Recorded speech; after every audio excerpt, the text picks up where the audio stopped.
It wasn't so good with my stepmother.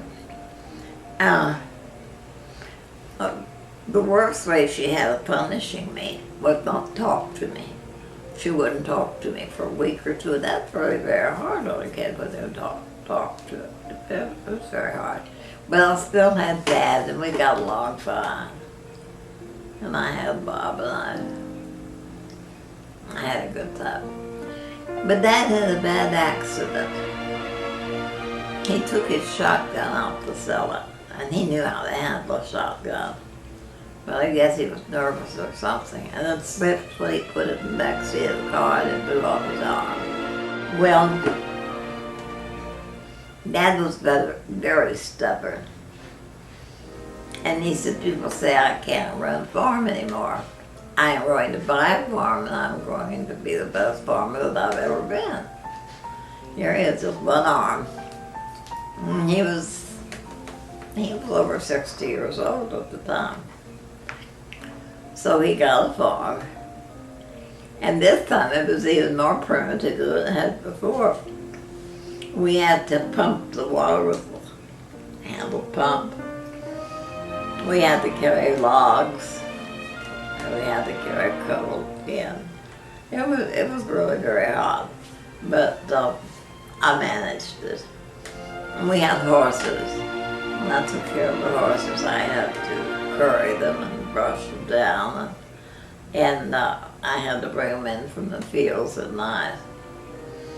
I was never very good at milking cows. Dad just could not teach me how to milk cows. Everything else I could do, but I couldn't milk cows. So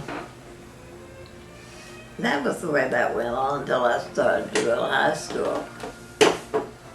But this time my stepmother and I really were not getting along. We really weren't. She was just angry with me all the time. If I had it to do over again, which we can't do that, we have to take what we did. Instead of fighting her back and being angry with her, I would have been quiet. I would have known that she was hurting too. But at that age, I didn't realize how much she must be hurting. To have a kid who talked back to her all the time. I had been brought up to be a very good child, but I had not been brought up to have people say bad things about me. And when she would say bad things about me, I would pout right back at her. So one day, Dad told me he had something to tell me. Well, I didn't realize that he was going to say something that would hurt me more than anything, almost in my entire life. I was 12. He said I was going to have to move away from the house. I couldn't live there any longer. That was my home. Yeah. My grandmother had died in the meantime, and she'd left me her house. It was a big old house in this college town, and it was rented out to people who were going to school there. And there was a room that I could have, and I could stay in the room and go to school. He didn't realize how lonely it would be for a 12-year-old little girl to live in a room by herself. And furthermore, he didn't always think to bring me food.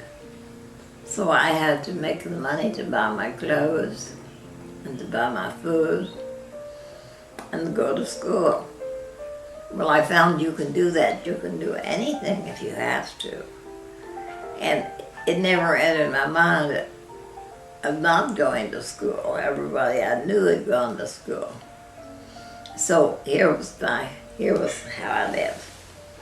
I get up in the morning.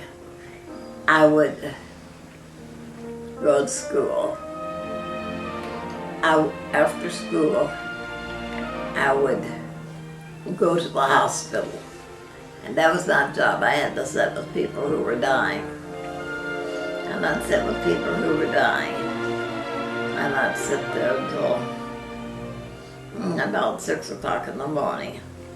Then I would go home, and I'd lie down and I'd sleep until about 9. School started at 9:30. I'd get up, get dressed, and go to school.